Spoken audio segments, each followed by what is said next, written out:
to the Masters of Modern MMcast podcast with your hosts, Alex Kessler and Ben Bateman. We're in Middle Earth. We're opening packs. Earth. Alex, did you know that we're recording this right now, March 15th, Wednesday. That puts us at nearly 9 years doing the show together. Yeah, that is true. That is true. We are also exactly 3 years from the pandemic starting. It's true. To the exact day. We were in Gamma 3 years ago in Reno, shaking hands. Tom Hanks and the NBA got COVID. World shuts down. 3 years later, Lord of the Rings, the Magic the Gathering set's coming out. Crazy. The previews have been insane. I'm super excited to talk about the Lord of the Rings set. There's a lot of previews coming up. Obviously, we have March of Machine and Commander Legends, all that are kind of swirling at the same time, which is wild. And it's like the same conversation we've been having about there being so many sets. It feels like all three sets are coming out like in a month, which is not the case, but that's like what my brain's doing. Yeah, part of the thing with the Lord of the Rings set is that this is a rollout of, I think, a big project for them. Like this Lord of the Rings set is a big deal for Wizards, right? And so for those who don't know, Wizards of the Coast and the Lord of the Rings organization body have worked together to come out with not only an entire draftable Lord of the Rings set, but also 4 commander decks to go along with it. That set for Lord of the Rings will be directly printed into Modern. So it is Modern Horizons 3 alongside it being Lord of the Rings focused. There's insane cards on it. There's cool promotions with it.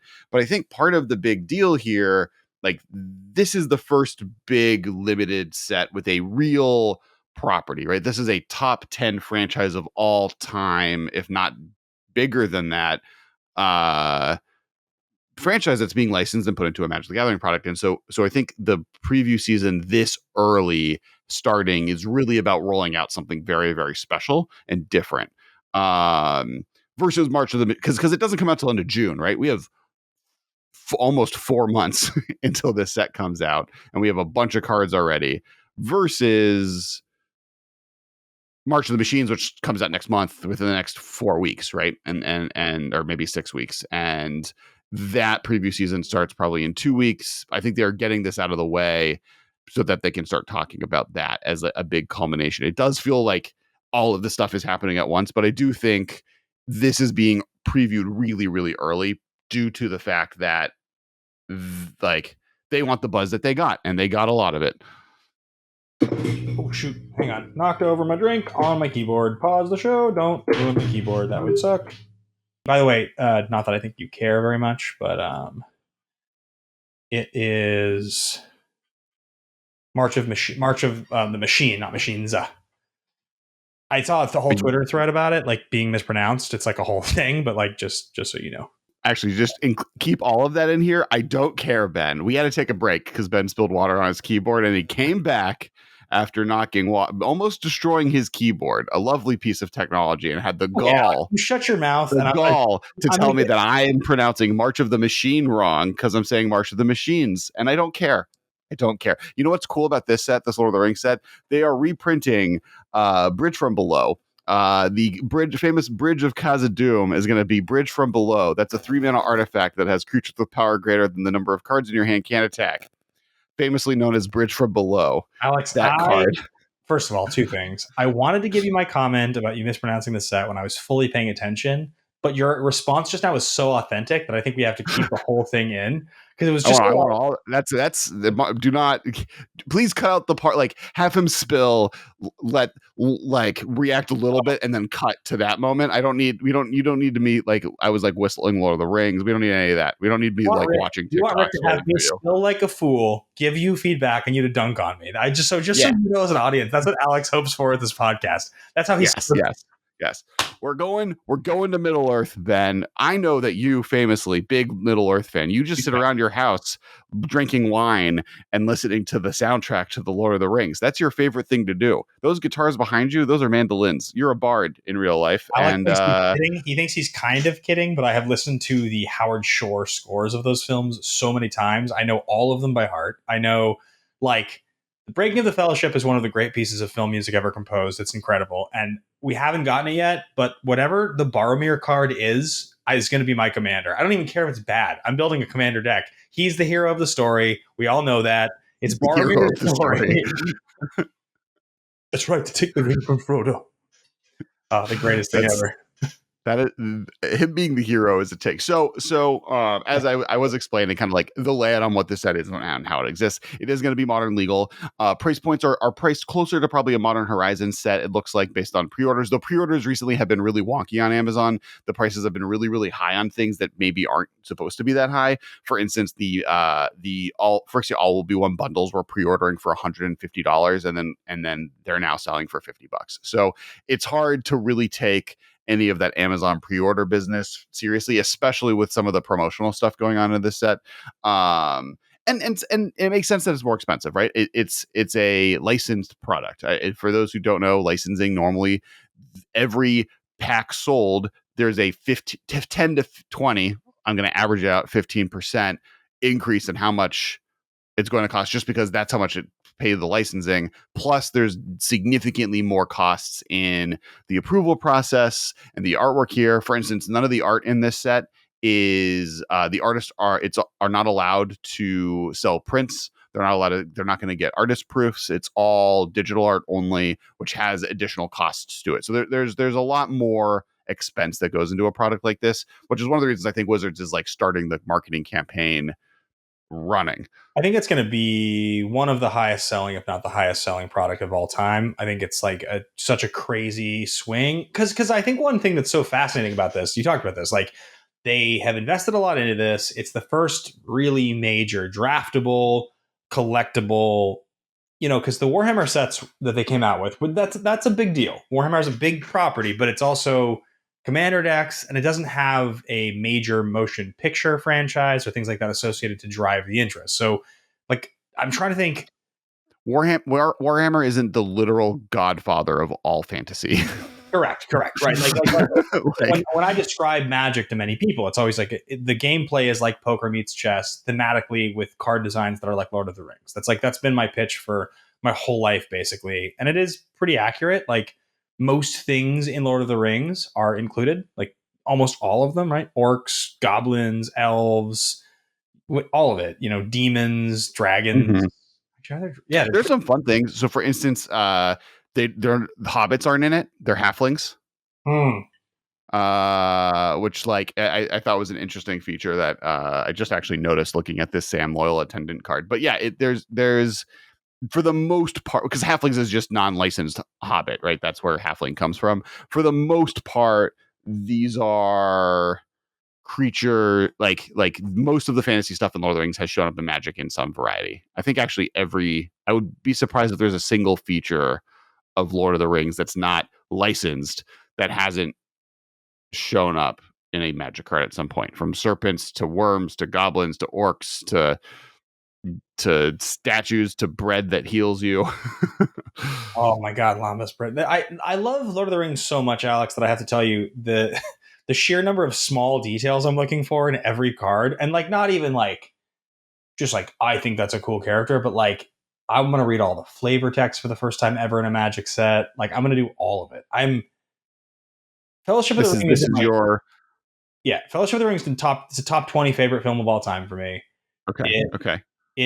The trilogy, the original trilogy, huge fan. My mom read me the Lord of the Rings books and The Hobbit when I was a kid. I like have such a deep affection for it that obviously, you're going to have a bunch of stuff in here that we all recognize because the movies are so popular, but there's little stuff like movie references that I feel like I've referenced them so many times that if there's a card that makes a reference to any inside joke, anything, I'm going to be so hyped. I'm really excited. And based on the previews we've seen so far, by the way, which they're really good, I think the cards are going to be incredible.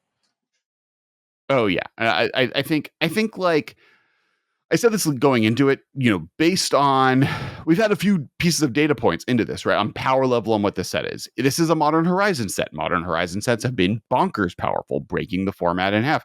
Over 50%, if not closer to 75% of the format right now in the top 20 and 30 cards seeing play are Modern Horizons cards of Modern, which is arguably a bad thing. the format's very fun to play, but the card pool available is very different. But at the same time, on the other hand, you have the stuff like the Forgotten Realms and Baldur's Gate, which were pretty underpowered as far as sets go. Yes, a few cards are seeing Legacy play, but both of those are like more because they break the rules on how Legacy is supposed to function with Initiative, not necessarily because like the mechanics are overtly powerful in most formats in the way that like Modern Horizon sets are. Because let's be honest, most of the Modern Horizon set cards that are being played in there's more Modern Horizons cards being played in Legacy than Initiative cards.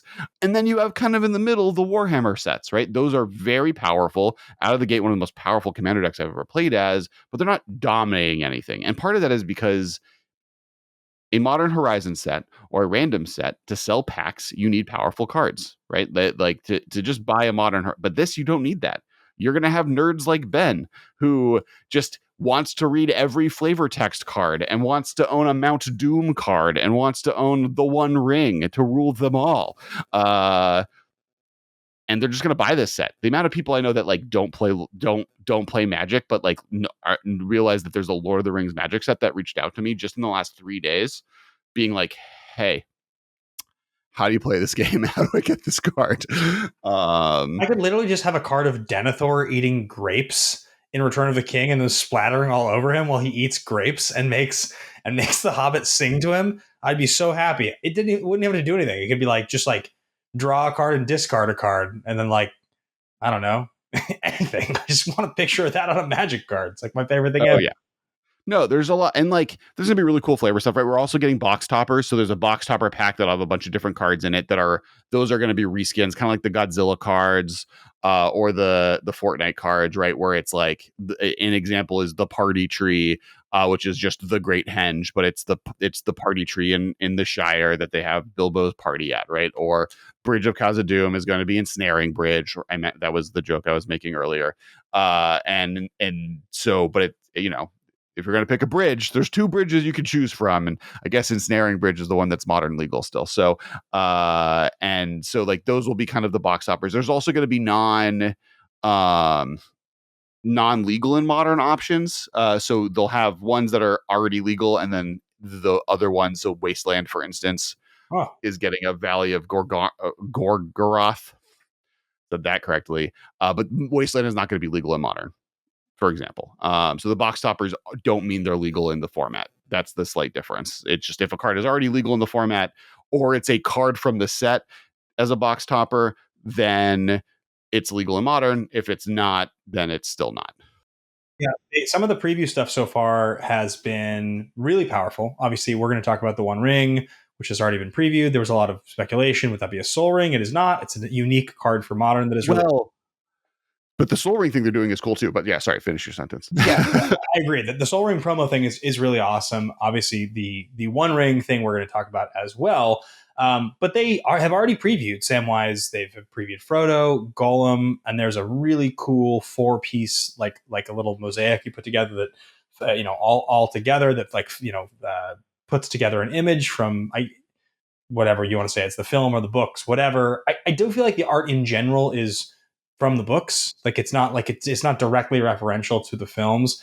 Some images feel like they're more referential to the films, but I mean, definitely not all of it. It's kind of a split down the middle.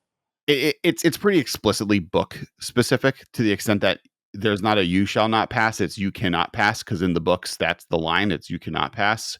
Tom Bombadil has a card that we'll get into in a second.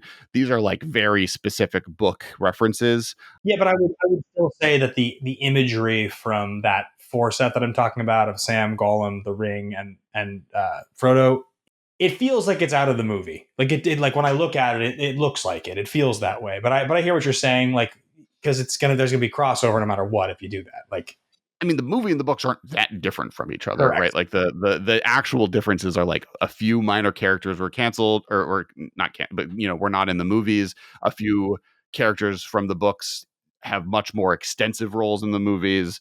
Some lines are different, but for the most part, those movies are famous for being much closer to the source material than most things. And these feel more from like the differences are small, right? But like the Frodo, Sam, Gollum in the ring being dropped in the lava shot is like the difference in that scene from the book and the movie is like Well, because Peter Jackson was so deliberate. One thing I do wonder, and I don't know because I've seen all the previews so far, but will there be a significant amount of imagery that is referential to these Hobbit films we got? Or is it just purely 100% Lord of the Rings? None of the Hobbit stuff's going to be in there. So it appears that it's nothing to do with like they've said here. These are from the books. Just the imagery of the movies are so ingrained in everyone's brain that it's impossible to separate the two, right? It doesn't look like the Hobbit is being included. Now, I don't know about the Commander decks, but for instance, like we don't have a Bilbo yet. I don't know if we will get a Bilbo. We don't have like the golems that we are getting. We're getting like modern day, though. The first art of Golem looks like it's in the Mines of Moria. Like I think this is Lord of the Rings. This is not Hobbit content. Even the basic lands, like the mountain doesn't have the Misty Mountains. Right. It has Gondor and Rohan and the lands of men, right? There is, and the swamp has Mount Doom. Yeah, I don't. So that's kind of like in my head. That means that this is definitely not. Oh my God, there's so many cards I'm excited for. I'm excited for Grima Wormtongue. I'm excited for Theoden King. I'm excited for, the Riders of Rohan. I'm excited. I can't even. Grima Wormtongue. I'm going to say so many friggin' movie quotes when I play these cards. It's going to be unbelievable. Oh yeah, I mean, so before we get into individual cards and then what we're hoping for, so I do want to talk about the promos, like the really cool thing they're doing. So we mentioned Soul Ring, we mentioned the One Ring. So the cool thing they're doing with the One Ring is in the last maybe the last year and a half, really at the most, they've started doing these serialized cards, right? They're cards that have literally 1 out of 100 or 1 out of however many there are. And they're very, very, very rare. There's only literally 100 ever made. And so for the Soul Ring promos that are going to be included in the collector boosters, they're doing non-foil and foil ones. They're doing 3,000 of the elf rings and in non-foil and 300 in foil. They're doing 700 of the dwarf ring and 700 in the rainbow foil, 7,700. And they're doing 900 of the human rings and 9,000 non-foil. And it's divide that by 100 or 1,000, and you have 3 rings for the elves, 7 rings for the dwarves, 9 rings for the humans. It's so cool. So sick. And then there is going to be 1 ring to rule them all. 1 out of 1. It's 001 001 for the 1 ring, and it is already there are multiple offers over $100,000 on Reddit for anyone who finds it. This is already the most expensive card ever printed into a pack at that time, right? There have been, Black Lotus is obviously the Black Lotus artist proof signed by the artist, grade 10 that what's his face bought, sold for the 7-figure number. Yeah, it's like 1.4 million. Yeah, 1.4 million. That's the most expensive card ever bought. That was never in a pack. You could never buy a artist proof in a pack. And Black Lotus, when it was put in the packs, was never this expensive, right? When they were putting into packs, they were not that much. This is going to be the most expensive piece of cardboard ever printed into a pack. It's so crazy that there's but what's so interesting about this is, so during the pandemic, probably a lot of you guys that are listening were aware of this because I know Magic has a relationship to collectibles just in general and collectible card games. But the whole entire collectible sports card industry specifically really took off. It was like a huge thing during the pandemic. And so I collected baseball cards and basketball cards growing up. And we didn't used to have what exists now, which is that like when you buy certain sets, you'll pay $3,000 for 1 pack of a card. It's like a huge investment. And what you're getting in the pack is you're going to open, 6 cards or something like that. There'll be 1 card in the pack that is a 1 of 1 signed card with a piece of jersey from like an all-star or something. Like it's like a crazy thing, right? Like it's like you open this basketball card and it's going to be guaranteed at least a Damian Lillard, but it might be LeBron James, and it might be a 1 of 1 LeBron James piece of jersey that is signed, and it might be worth $10,000 because there's only one of them. And this has become like a thing now in sports cards. There's tons and tons of these exclusive partnerships between athletes and the sports leagues, and whether it's Topps or Bowman or Score or any of these companies, and Donruss, I'm not sure who's still around anymore. But point being, that idea of high level chase cards has not really been adopted by Magic yet. Like they've started to get closer to it. Has now. This is the first version of like high level. The Shivan Dragon they were giving out in Philadelphia. I think there was what was like 150 of them or 300 of them. Mhm. Right? And it was like a super custom Shivan Dragon that was like only available, I think, to be given away at a specific Magic event. And it's because of Magic 30 and like how specific Shivan Dragon is as a piece of Magic's history. And people were being handed these, and they were like $1,500. Like they were just going to go up because they're extremely rare versions of an iconic card. So I do think that all of the rings you're talking about, which like thematically and like flavor wise is so dope. Like it's so cool. Would like to have all of the rings. I want to have them all and just say the thing when I have them. But anyway, the one ring to rule them all is obviously insanely rare and so cool that they're doing it. But I don't think it's the last. I think it's just the first of this type of thing going forward. We're going to start getting, which is Magic. I don't know if they'll do another 1/1. They may not do another 1/1, but I do think the like high. They're going to do more collectible. Yes. Yeah. That's going to be common now going forward. Yeah, no, I think this is really amazing. And so let's talk about the card itself, because I actually think it's modern playable. So the One Ring is a 4-mana legendary artifact. It's indestructible. When the One Ring enters the battlefield, if you cast it, you gain protection from everything until your next turn. At the beginning of your upkeep, you lose 1 life for each bird encounter on the One Ring, and you may tap it to put a bird encounter on the One Ring, and then draw a card for each bird encounter on the One Ring. So it's a legendary artifact, which is actually pretty important.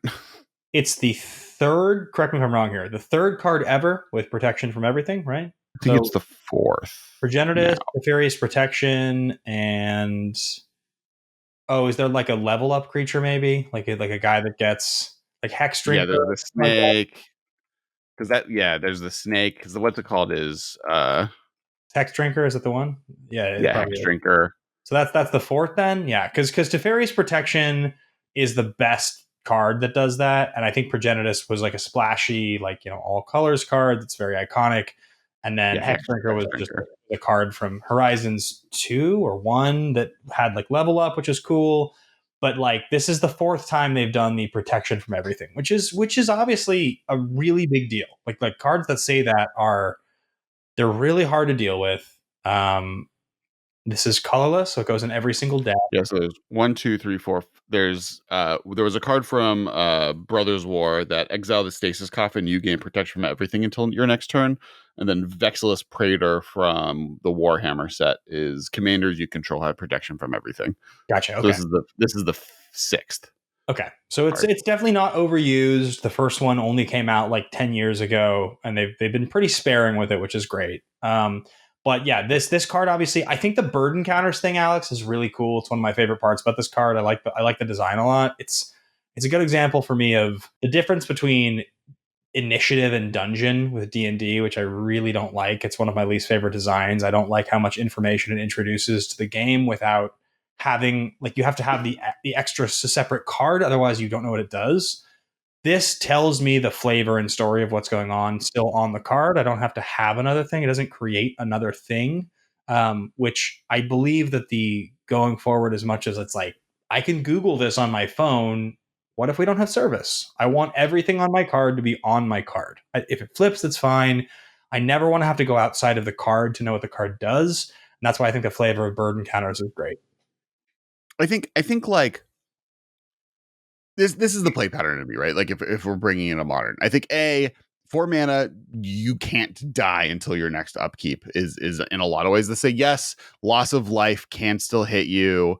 There's a few other things, like you could proliferate a poison counter to kill someone, right? But for the most part, this is you can't die to combat damage. People can't kill you. You can't have cards discarded that you're controlling. You can't be targeted, which is great. You then when you play it, you then draw a card, right? You don't lose a life at that point. You then untap. During your upkeep, you lose 1 life. You then tap it again, put 2 more counters on it, draw 2 cards. So it's now 4 mana, draw 3.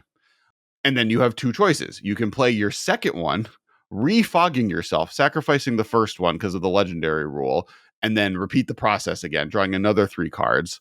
Or you could do other, cast whatever other spells you want. And then if you get into the world of having an Emery in play, or you get in a world of Academy of Ruins, there's a way where you can loop this. And there are quite a bit of modern decks that just can't beat that. Like, right, unless they can burn you out during your upkeep to draw until your upkeep to draw step, or in response to this coming, playing a second one of these, you're just locking your opponent out of the game. Well, and I if think they can remove graveyard, right? That's like so many decks, right? If they can, if you're talking Emery, that the Emery strategy, if they can get rid of the graveyard, so be it. Sure. They break the lock. But I get what you're saying. There's enough that goes on here. The card is good enough on its face value. And like the best ways to get rid of a graveyard are stuff that like, okay, now I have. Well, A, that's where you play A, Academy Ruin saves it. But B, like I've drawn 3 cards. Yeah. And like endurance, right? Like you have to have endurance. You have to be able to do instant speed in response to with no interaction, because like, yeah, you're not gonna be able to just like play a card that's like exile a graveyard. It's like, nope, like Academy Ruins like wins. You have to have like multiple, and you're still up, right? I drew 3 cards, I fogged you for a turn.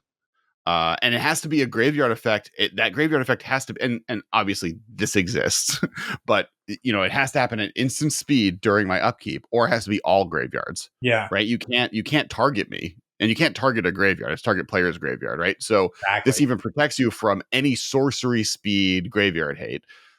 I realize that endurance exists. So endurance is one of the main answers to this card. Rest in peace. Also, just all graveyards. Yeah. Yeah. But if someone's playing a rest in peace, I don't know if this is the best card against them to begin with, right? At that point, you're playing a control deck for another control deck. You side this out. But Sure. The point is, I don't think this is like breaking modern in half. But I think this is a card that's playable in modern. And then once you get into the world of Commander and other stuff, it gets wackier. So, and that's only replaying it again and again. Like if you just keep drawing them as fogs that draw you 3 cards a turn, and then you untap and you have your counter magic, different lockout pieces, controls pieces, removal pieces, you're pretty ahead. Let me ask you this just question. Off of that. So from the perspective of like, okay, we started out thinking, is Sol Ring going to be in modern? It was unlikely, but we all wondered, right? Like Sol Ring, I mean, just not you thought it would be, but the One Ring being Sol Ring was at least like a thought. I know we all had it. We all talked about it. Well, because the commander decks exist, right? Sure. So I had assumed it's possible. I thought the One Ring was going to be it, but it wasn't going to be a modern included card. And the second part is, okay, well, 4 is pretty expensive. This card's really good. This card does a lot of cool stuff, and it justifies costing 4. But things that cost 4 in modern historically are like next level win the game powerful. So would you have preferred they printed a scales up version that like isn't that good when it first comes in, but as it grows, it's doing the burden counter thing? It's like, for instance, if this card cost 1, it was like a 1-for-1 pay 1 to generate 1 kind of a thing. Like it was just like your basic conduit. And then the next turn, it's like put a counter on it. Now it becomes Sol Ring or add 1. And then the next turn you put a counter, and now it's like tap 1 to draw 2 cards. You know what I'm saying? Like that kind of a thing. And like, would you have preferred that it was a cheaper card because the ring at 4 feels clunky for what I guess like hope that it was? I think like the fact that we're talking about this could see play in modern means it's in a good spot, right? Like that the play pattern's a little weird because it wants you to play multiples. I wish maybe it was a little bit better as a just like, I want to play one of these things. Like in some ways I do wish it was an equipment and there is just like, they have a Ring Wraith Stoneforge Mystic variant or something like that. As a box topper. So it's like you find the ring and there's the one ring you have in your deck. That's that good. But on the other side though, I think like the flavor here is really good, right? You when you put it on, you're protected from everything. You go into the shadow realm. You then can use it to gain massive knowledge and power as you draw cards every turn. But the more you do it, the more it weighs on you, slowly killing you. I think that's like, I think the reason the 4 mana for me stands out here is like Frodo or Bilbo getting the ring does not feel like they lifted something incredibly heavy. 4 is heavy. It feels like they lifted it is really heavy. No, I get that, but it doesn't. It weighs on their soul. It's the burden they're carrying, Ben. Casting 4 makes me feel like I knew it weighed a lot when I picked it up, versus the characters, like, they could feel something was off, but it should feel like a 1 when they pick it up, and by the time it's good, they should have suffered and it should be a 4. I mean, I think it's still an awesome design. I'm all into it. I just mean, from a flavor perspective, I do think there could have been a version of this that started cheaper, because it would feel more like both of those hobbits were unassuming when they picked it up. They didn't really know what they were getting into, and they were wrecked by it. I don't think mana cost to me has anything Okay. flavor wise to do with size, right? Because there are like 5 mana squirrels and there are 2 mana elephants. Yeah, but for me, from like a Magic player perspective, those cards that are expensive, I always look at it and I discount them. I don't think about them as appealing. I almost like the idea this would cost 1, and as a Magic player, I'd be greedy, and it would make me tempted to put this in my deck, and it would kill me in like a mana crypt sort of a way, as opposed to like at 4, I'm like, this has to be really good in specific decks. Otherwise, I'm just going to ignore it. You'd never ignore the ring. It would cost 0. Like, that's almost a lot of people do ignore the ring. I don't know if I agree with you. That's kind of the whole thing, right? Is like, this looks like an unassuming 4 mana unplayable artifact that you would just like put in the bottom of a box and not pay attention to. But in reality, yeah. it's more powerful than you think. It does something that most other cards don't do. That seems worth playing. Oh, but like, and now I'm drawing a lot of cards very quickly for an artifact, right? Like this in a white deck or a black deck, in a green deck, or a red deck. Not like, you're drawing a lot of cards off of this.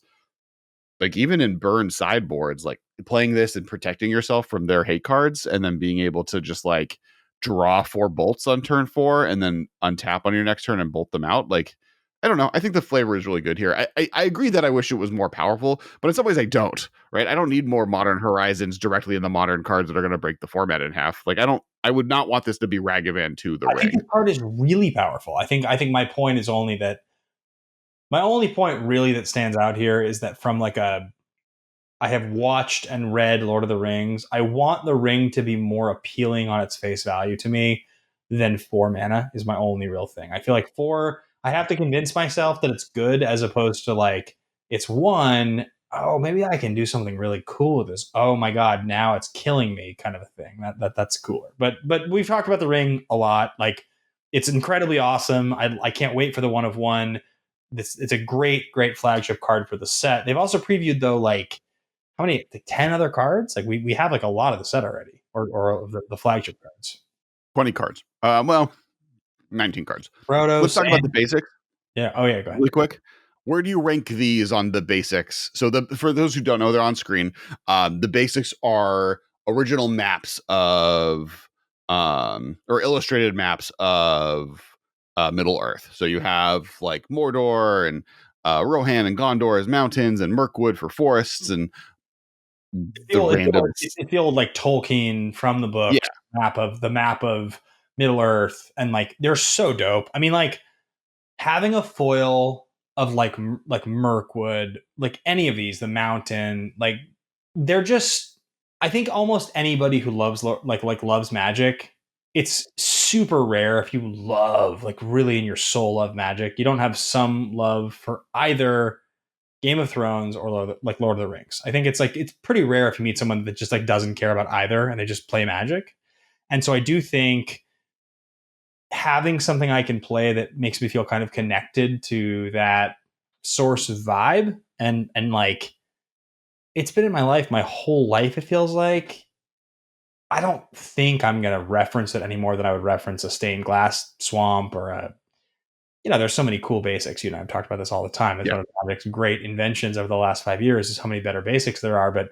But just, it's incredibly specific. Whereas a very cool new basic land that I think is good, it's not referential of a memory I have that brings me nostalgia every single time I draw the basic land. So I would put these already in a top 5 basic land conversation. They're so exciting. Like, I want foils of all of them. I want to be able to hold decks with them. I think it's one of the cooler basic land treatments I've ever seen.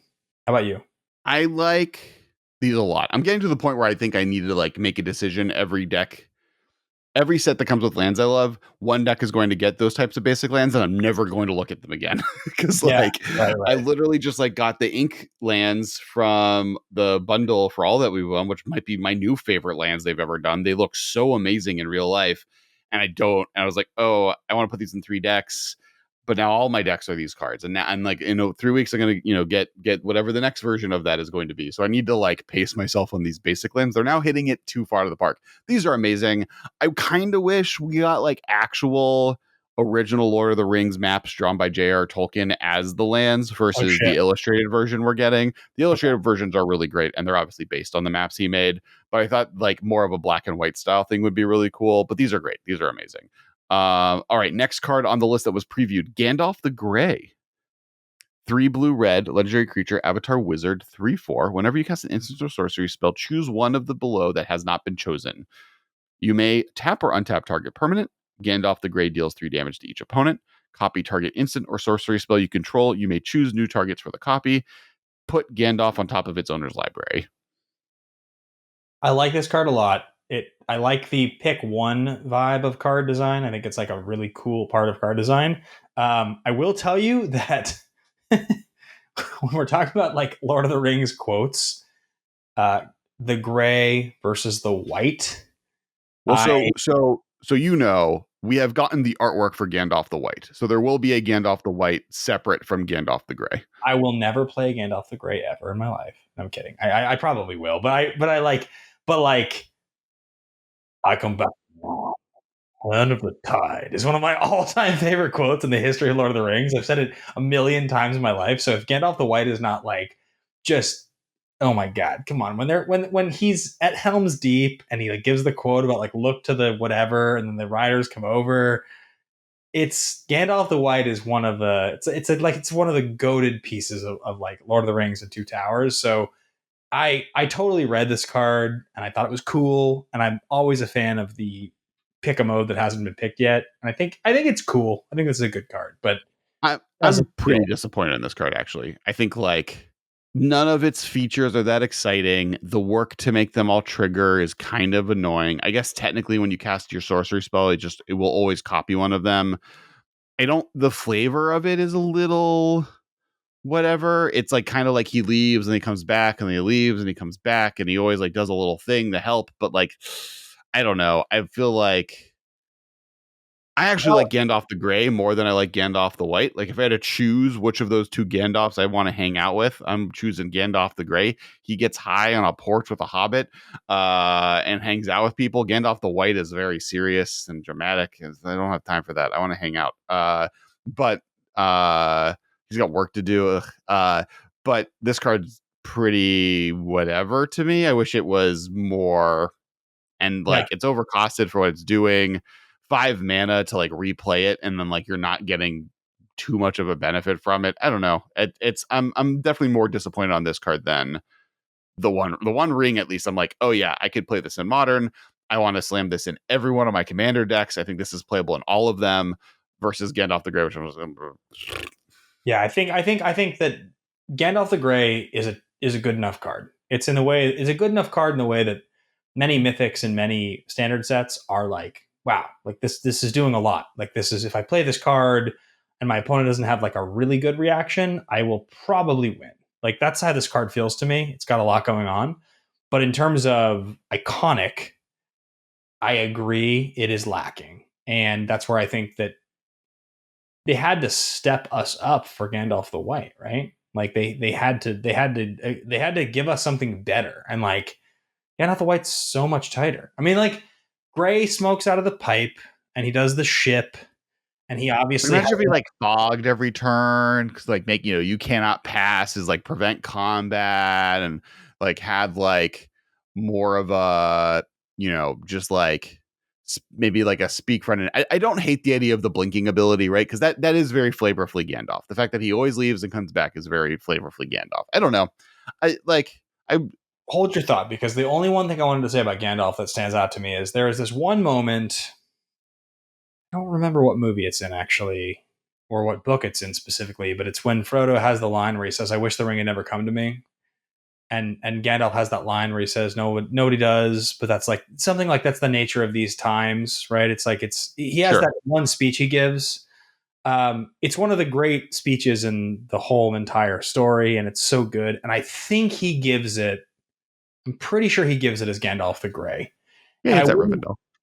say what. It's at Rivendell. Yes, it's exactly correct. It's before he dies, and I I would not have expected it to be on the Gandalf the Grey card because he has to be much more of a like powerful wizard in that card. But the one thing from Gandalf the Grey I'm hoping for is that moment is on a card because I do think that it's one of the great, if not the single greatest Gandalf moment, other than "You Shall Not Pass," which like we already have a card that doesn't say that, but like as a fan of There's a it, lot of there's a lot of really it's quite cool to the touch, and then he like grabs it out of the fireplace, and the fool of there's a lot of good Gandalf moments. I don't know if I have that speech up there's there. a million. That speech I'm talking about though is the one that when I've watched the movies like 100 times, I always find myself thinking, this is the moment where like Gandalf is to me like, God, I wish this guy was my dad. He's so good. I hope I get a good and moment. and I don't wish this card was my dad. That's my problem. So the one thing I will say, I guess, before we move on, because the next two cards are like commander cards, and then we have a bunch of actually in the set cards. This set was made for limited. That's one thing I do want to say. Like this is one of the interesting comments about Baldur's Gate, where everyone was like, the power level is so low, it's not good in commander. What's the deal? And the people who made it were like, we just were making a really good draft format based on the fact that you have like commander legends draft format experience. So I'm sorry you guys don't like it. And I think what I get into power level stuff like this, Gandalf was made for limited, right? Like this is meant to feel like Gandalf, where he's coming in and out of play. He's doing little small cantripy things and then leaves. And the Gandalf the White's going to be sick too. But these aren't designed to see play in modern. The next card, which is maybe the coolest removal spell printed by, or interaction spell Wizards has printed, or my favorite interaction spell Wizards has printed in like a decade, and that is Reprieve. 1 and a white instant, return target spell to its owner's hand, draw a card. Let me rephrase that. Let me just make sure it's 1 and a white. I did not say blue. We have white remand, and it's technically outside of exactly situations where Baral is in play, better than remand because it doesn't. It can. Yeah. I was gonna say it's wild that like prior to this we had the 3 mana memory lapse in white that was I can't remember what's it called, but it's the same card as memory lapse, right? It's 3 mana, and then we had mana tithe, which was just force spike, and so now we've got remand in white, which obviously the wording is slightly different. It doesn't technically counter a spell. It is a technical return a spell to its owner's hand. So like if there's something that like when that spell is countered is the trigger, which is what you're talking about with Baral, you get a different effect. But in terms of what they now seem to be comfortable giving us in white, they now seem to be okay giving us white is kind of the like soft, it's like the soft counter color. Like because if you have force spike, remand, and memory lapse, you don't have counter spell, but you have tempo counter in white as a common thing now. Like One thing that's really powerful about Remand, so people don't know why Remand is good, because it has fallen out of favor in Modern. It's still seeing play in Modern. I think it has like 10 top 3 finishes and a bunch of top 1 finishes recently on MTG Goldfish. But basically, this is a card that's really powerful for 2 reasons. One, it's just a tempo play. It's a counter spell that time walks your opponent. If they spend all of their mana on one spell, you've negated that turn and you get the cantrip off of it, which is just inherently this massive tempo swing. But in Modern, the other place that's really powerful is that it's just really, really good against all of these alternative cost options. So, for instance, any of the elemental pitch creatures, this wrecks them because it returns it to their hand. They still had to exile a card from their hand to be able to try playing it for free. So now they're down 1 card.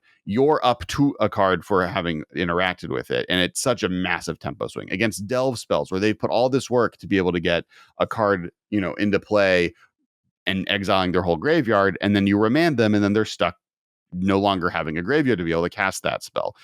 With any of the Cascade decks, reprieving or remanding their Cascade target puts this uncastable card into their hand and puts them that far behind. So like there's just so many different strategies that this is extremely good against, added to the fact that it's when Remand was the most played card in Modern,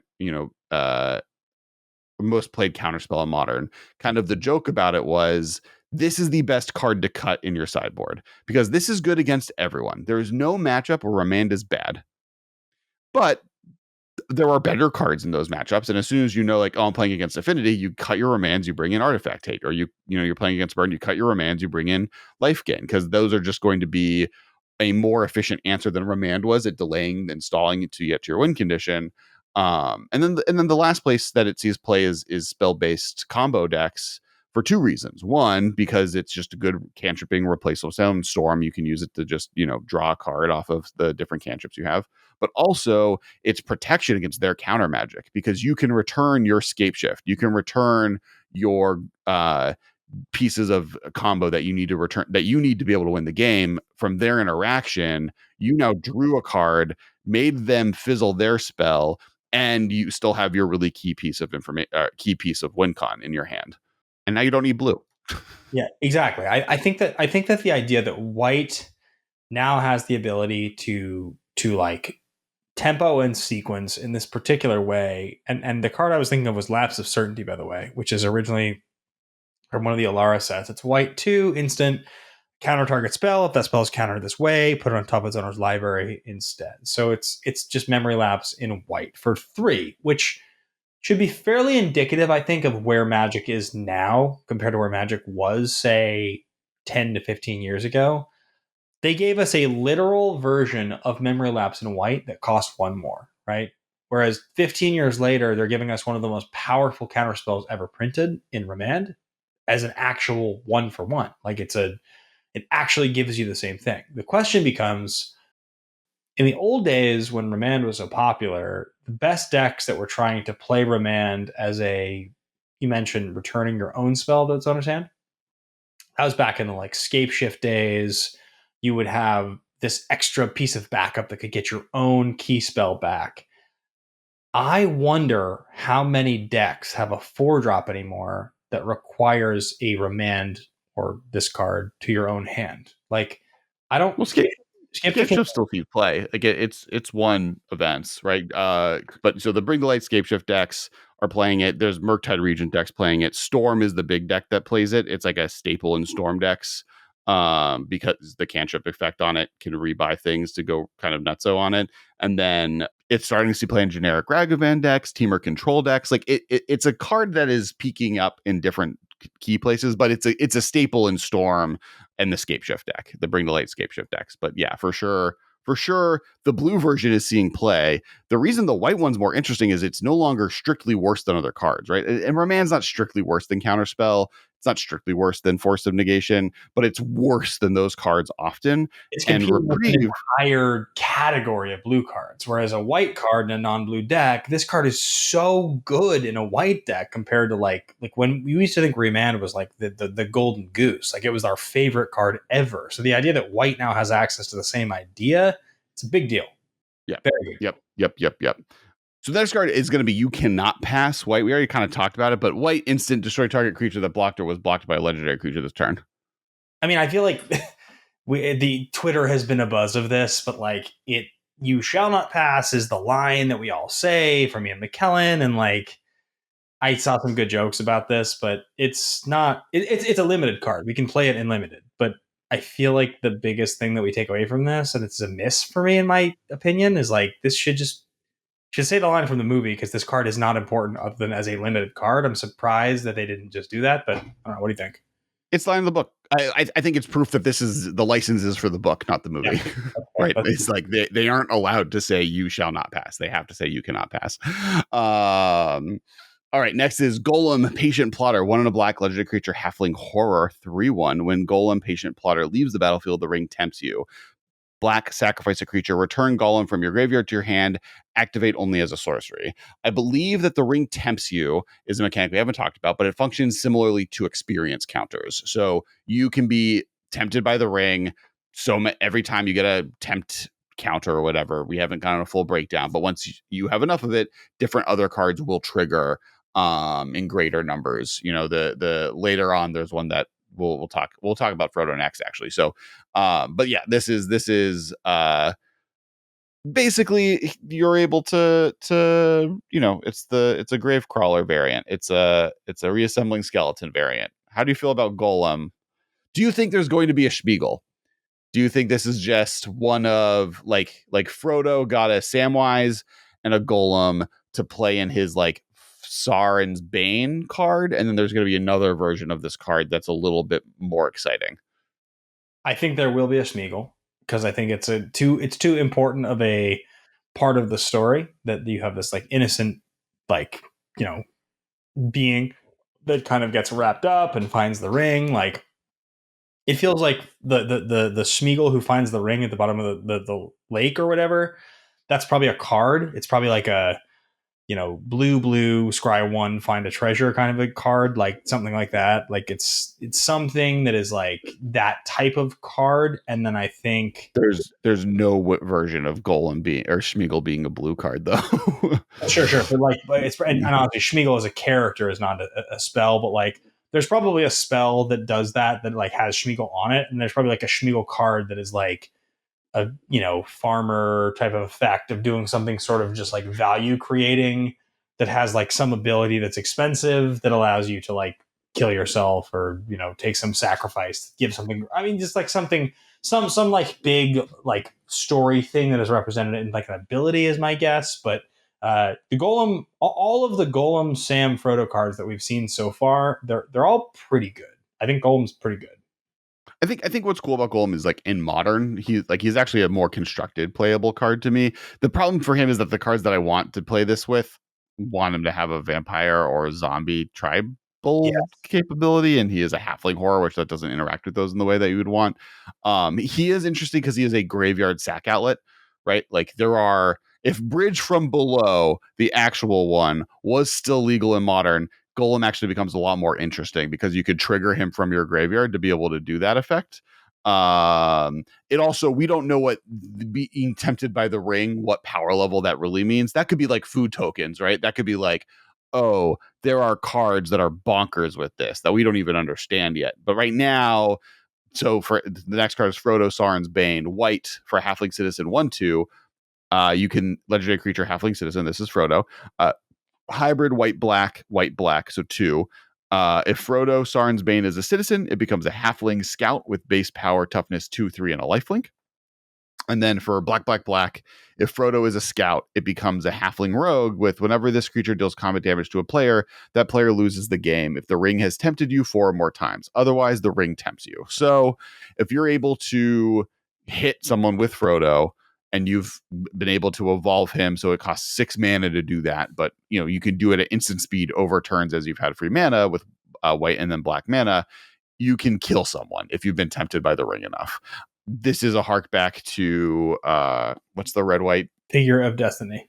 Figure of Destiny. So this is a Figure of Destiny thing. It also is playing up his like, from a flavor perspective, it's Frodo goes from like a innocent citizen to a scout working with a group to accomplish things, and then there's a little bit more evil mana, and then triple black, he's now a rogue sneaking into things. It's him evolving through the story.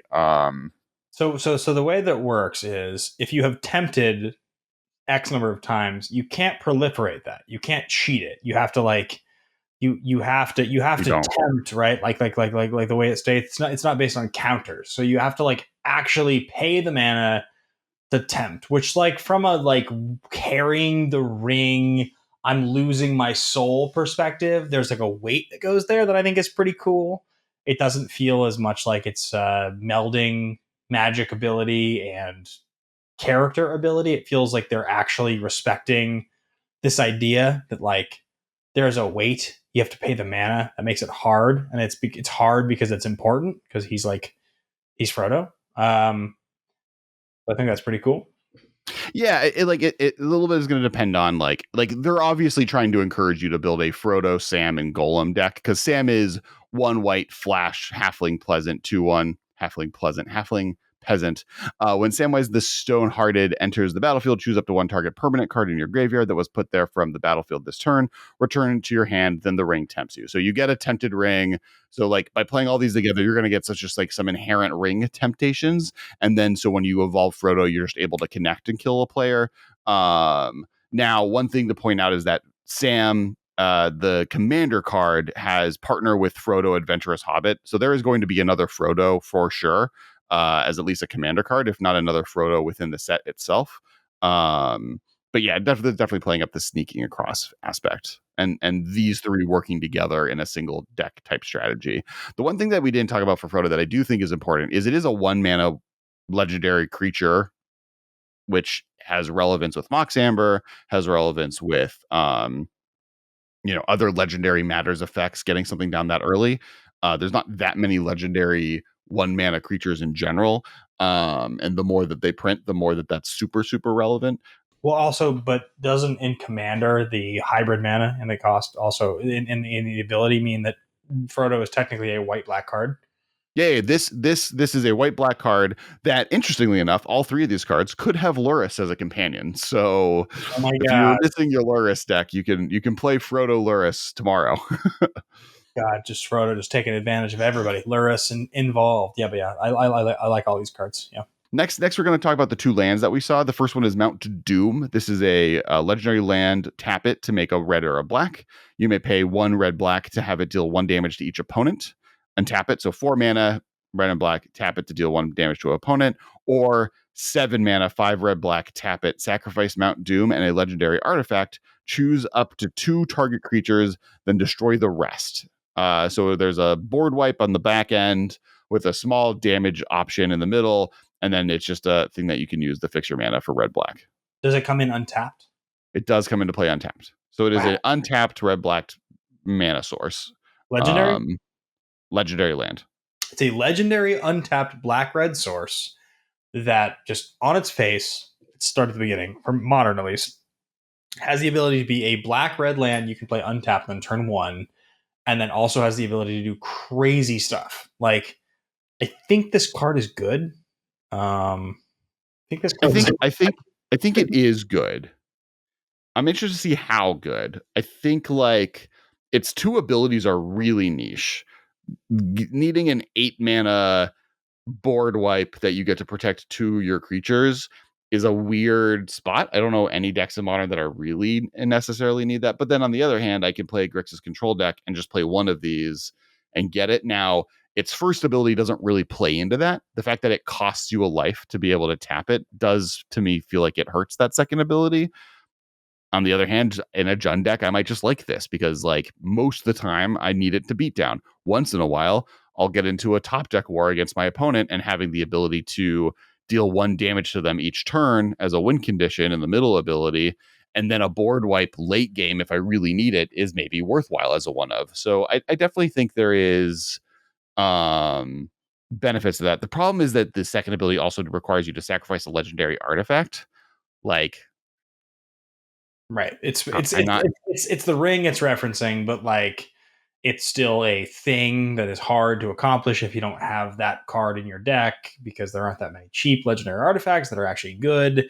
The dealing 1 damage thing you mentioned is like we've had black red cards or like related cards that do that, right? Like Shivan Gorge or cards like that sort of are playing that space. There was that Stencia Bloodhall, maybe I think was a card from way back in the day that did that, like in a Strud block. But I do think that ability is.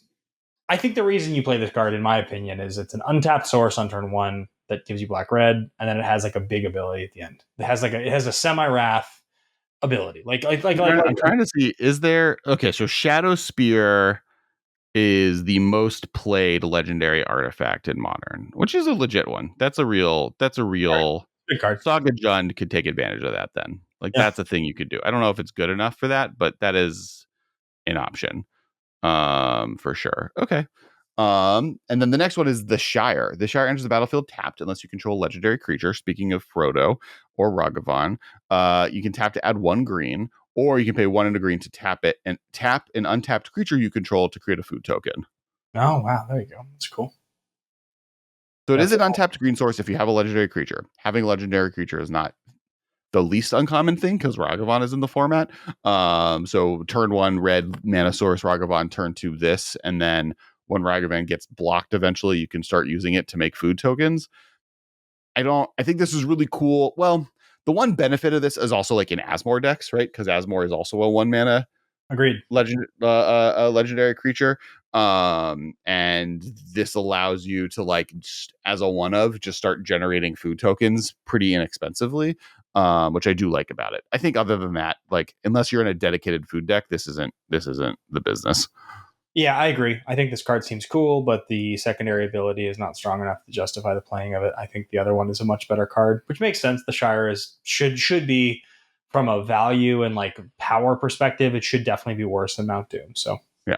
I mean, Commander for both of these cards, I can see them seeing play. Like, there's a ton of stuff I would do with Mount Doom and Commander, and then the Shire is actually pretty cool there. The next card we're going to talk about is Tom Bombadil, white, blue, black, red, green. Legendary creature, God Bard. That is a type line. 4/4. As long as there are 4 or more lore counters among sagas you control, Tom Bombadil has hexproof and indestructible. Whenever the final chapter ability of a saga you control resolves, reveal cards from the top of your library until you reveal a saga card. Put that card onto the battlefield and the rest on the bottom of your library in a random order. This ability triggers only once each turn. So if you have a saga ending on a turn, you can go get the sagas don't end. The story never ends with Tom Bombadil. Also, this an card, example of why this is definitely books, not movies. Tom Bombadil is not in the movies, in the books, so it's not like a character that many of us know super closely. It's a Wooburg card, obviously, which is very cool. I like what this card's doing. I mean, I think that anything that costs more than 2 to 3, unless it's just like extraordinary, is probably not aimed at modern, unless it's like a win the game the second you cast it type of card. I liken it back to like the old like Niv Mizzet, the War of the Spark one, right? Like the cards like that are Wooburg are sort of the exception to that rule. But this card feels to me like it's a very cool flavor card that does good things, but there's no modern place for this card for me. Yeah, I agree with that. I think this is primarily a commander card. Um, but it's a cool one, and it like this is the type of 5-color commander card I want, right? Like the often like when a 5-color commander card is just like a good stuff thing, that's really boring. But when it's like, oh, you want to play with all the sagas, go for it. You want to play with all the shrines, go for it, right? Like this is good with a tribal thing of a permanent type that we put in every color. So this just lets you play them all in that way, which I like. And it's an interesting way of doing it. Sauron the Lidless Eye. We got Sauron. And I believe this is the only one. 3 black, red, Avatar Horror 4/4, legendary creature. When it enters the battlefield, gain control of target creature and opponent controls until end of turn. Untap it. It gains haste until end of turn. White, 1 black, red. Creatures you control get +2/+0 until end of turn. Each opponent loses 2 life. This card is very disappointing to me, unfortunately. I feel like it's 5 mana to threaten, which like is not good. I could see playing this in a commander deck, but the problem is they would see it coming, so it wouldn't be good at all. So then the fact that the ultimate ability has if I go infinite with mana, I kill you all, which that's fine. Like that's a cool thing. I'm glad that Sauron has the ability if you get infinite power to kill everyone, but like that's it. The only thing this card's doing that I think is even kind of cool is that like if I go infinite with mana, I kill everyone. Otherwise, it costs 5 to basically be bad. Is like really disappointing. This is supposed to be like Niv Mizzet, and it's just or sorry, like Nicol Bolas, and it's just like it's bad. Yeah, my thoughts on it, like one, this goes back to what I said before, right? Like this set is not going to be Modern Horizons power level, right? This is meant to be evocative. It's meant to be playable in multiple formats. It's meant to be cool ideas, but they're not meant to be pushed modern cards because they know that Lord of the Rings will sell the set. And they don't want to push stuff probably as far as Modern Horizons 1 and 2 probably ever again. I will say, like, I wish this could go infinite with Kiki Jiki. Hmm. Like literally it having target creature and opponent controls is like versus like also I think the flavor is a little bit of a flavor fill because I feel like Sauron would force his own thing to attack this turn, right? It could come into play and give one of its other his minions haste. Doesn't seem that out of question. It could never go infinite with Kiki Jiki because it's a legendary creature, which does save that as a problem. But like the fact that it can't hit its own creature is a little weird. I like that it is. I agree with the infinite mana thing. Yeah, it's definitely a miss for me as far as excitement goes, and even flavor for the character. In its one defense, what did Sauron really do in the story anyways? He looked around, he hung out on top of a tower, he was just a big red eyeball. I feel like this card should say, when it enters the battlefield, your opponent loses 1 life, and during your opponent's upkeep, they lose 1 or 2. Like, it should be like a draining your sort of like will to live type of card, so that if you did actually go infinite with Kiki Jiki, and it should not say your opponent's creatures, it should say like all creatures, because then you could Kiki Jiki infinite, they lose everything. And if you didn't do that, they would lose 1 life on upkeep. I think about like the way Shieldred feels right now from DU, how good that card is and how important that card is. How does Shieldred from 6 months ago feel 3 times as good as Sauron? Like, that's nuts. That doesn't make any sense. Yeah, I think it's a miss for me. All right, Aragorn and Arwen the Wed. Which, do we think there's going to be an Aragorn the Not Wed yet, and an Arwen the Not? That's the one thing I'm fascinated to see. Is like, are we going to get multiple instances of these famous characters, or is this the Aragorn? And it's 4 green white human elf noble 3/6 vigilance. Whenever Aragorn and Arwen the Wed enter the battlefield or attack, put a +1/+1 counter on each other creature you control. You gain 1 life for each creature for each other creature you control. That's like pretty weak. I would agree. I thought it was expensive and did not have that good of an ability. I was like, that's just doesn't feel like either of these characters. Like, I think about like Aragorn, and he's like Rex Shop, and he's just like saves Boromir and like wins the day and kills everybody, and like, and then his like, And that is why I think we're going to get a Strider. yeah, and her Right. too though. Like, she's nothing that she does that's awesome with like the river, or like nothing is represented in this card. This card sucks. I don't know what's going on with this card. There are better versions of both of these characters that I like am stoked on, that don't cost 6 to do way cooler things than this. So this just feels like a throwaway card to me. Yep. Yep. Now, one thing that people have also said is that this is meant to be core set level, power level. Like, this Okay. is being designed as an intro product for new players, which they're going to get a ton of people playing this set that don't play Magic regularly. So I do think that is in some way why some of this works this way, right? Like, these are mythics from a core set, both of them, right? These they almost both feel like the power level of a card that you would get on a starter deck from back in the day. Like, Very if you much so. said like, hey, this is a starter commander deck, or this is a starter deck, and this is the rare on the front, and it's Aragorn and Arwen Wed and Sauron, but like, it's like basic effects is threaten and you drain and pump your tokens, or you pump your army and gain life for how, like, that seems all very front of the box, and even the Frodo Samwise Golem combo has strong feelings of the like witch's chair, witch's brew, like witch's wand cycle. I might be mixing 2 different cycles that did this, but like the 3 artifact cycle, that if you get all of them, you do a really Oh, powerful sure. thing. Like, it feels like that together too. So I think there's definitely vibes here that are like, these are even the One Ring, like the design of the One Ring feels like Lich's Mirror from M10, Sure. right? Sure. And Yeah. like Gandalf the Grey feels like a core set card. So I think the intent of this is core set. Think when we're talking, yes, it's a Modern Horizon set, but I think power level and design wise, this is meant to be much more comparable to M10 and M11. And there's going to be some M10 and 11 style power level stuff like Reprieve versus Mana Leak and Lightning Bolt, but there's going to be a lot of like random core set, very evocative, very fun, really cool and limited, but not meant to be like dominating modern I mean, M10, card M11, designs. just so we're clear, M10, M11 have Lightning Bolt, Mana Leak, Preordained, Primeval Doomblade, Titan.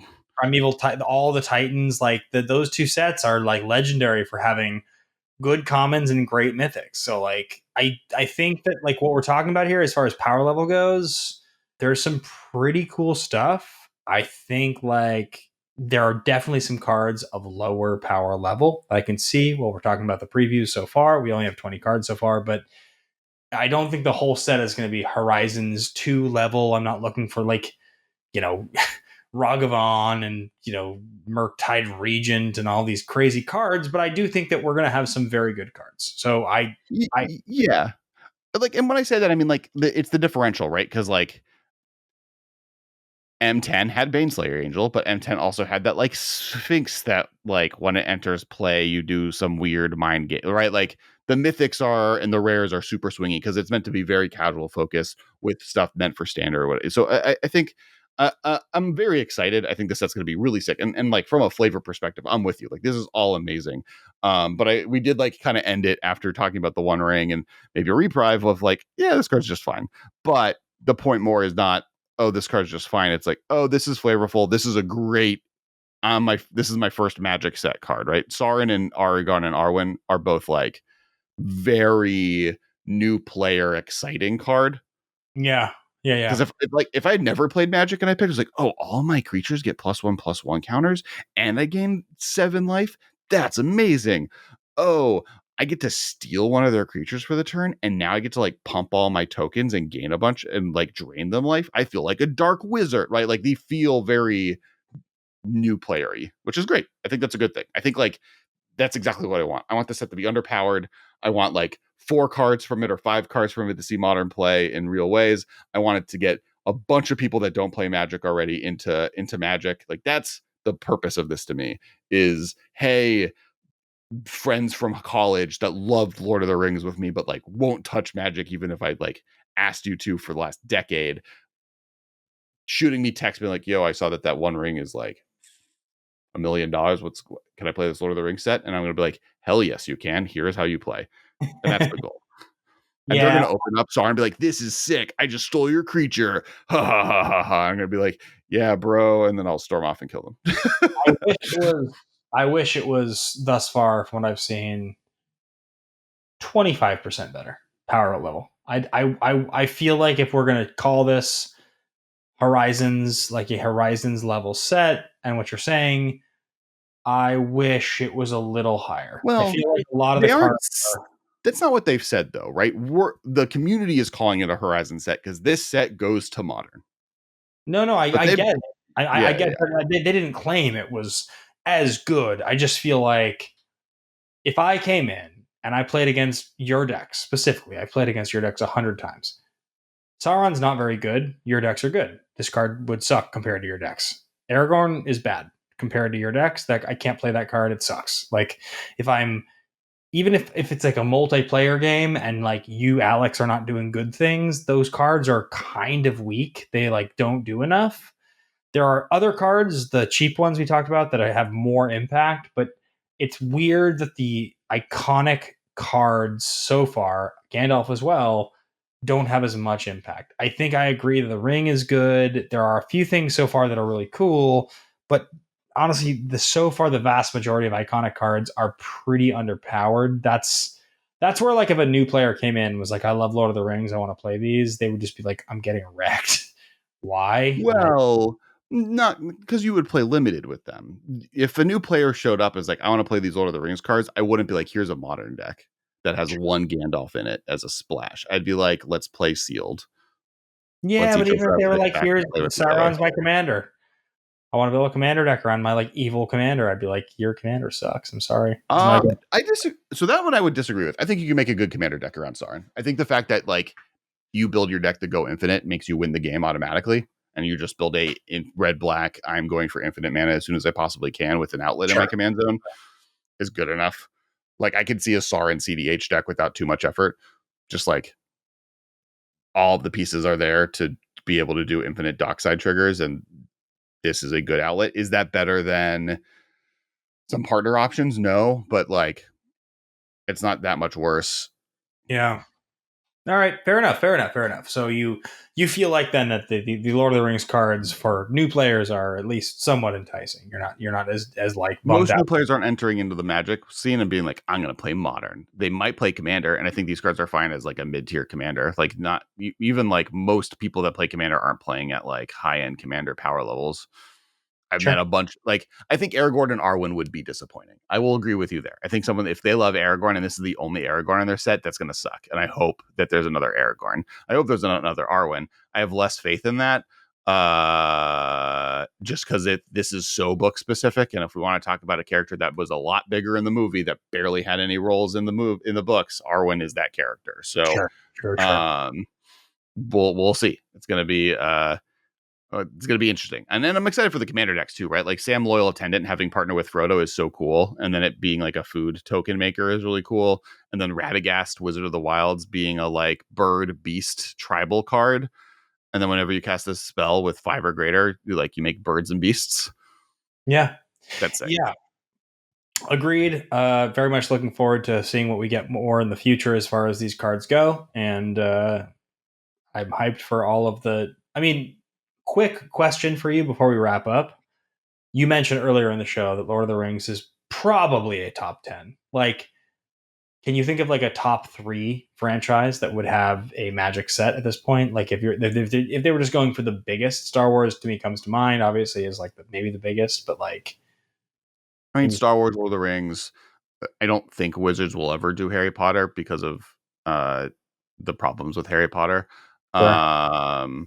Like those are like Nintendo, right? Like, I mean, what places have theme parks is like the real answer to what are the actual biggest properties of all time. And it's like Marvel, Star Wars, Nintendo, Harry Potter as a theme park, annoyingly. DC, basically all of the Six Flags places, like the Superman, Batman style of things. Those are like the thing, like Zelda, Zelda, Mario, that's all Nintendo, right? So it's a little hard to kind of differentiate between those. I know we're getting some stuff. We're getting a Final Fantasy one. My guess is going to be very Final Fantasy 7 focused, but I'm hoping for some Final Fantasy 9 content. Other large franchises in that world. I mean, Fast and the Furious is massive. I don't think we'll ever get a Magic set Fast and the Furious, but when you put it that way, honestly, it makes me feel like Lord of the Rings 2 is almost more likely than many of the others. Like it's so related already. It's guaranteed almost to be a success that like I think Doctor Who is the next one.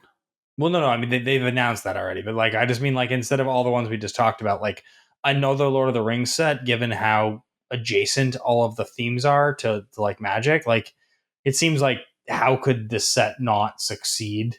Like it's just right on brand. So then like the next version of all these characters and, anyway. So, but I don't know. We've gone on long, guys. It's the end of the episode. Thank you so much for watching. We're looking forward to hearing what you have to say about LOTR and all of the various, characters and cards that have been spoiled so far. Let us know. Thank you so much for watching the show, and we'll be back very soon for all of you. Talk more. Talk to everyone next week. Bye, guys. This has been a production of Time Traveler Media, sending podcast.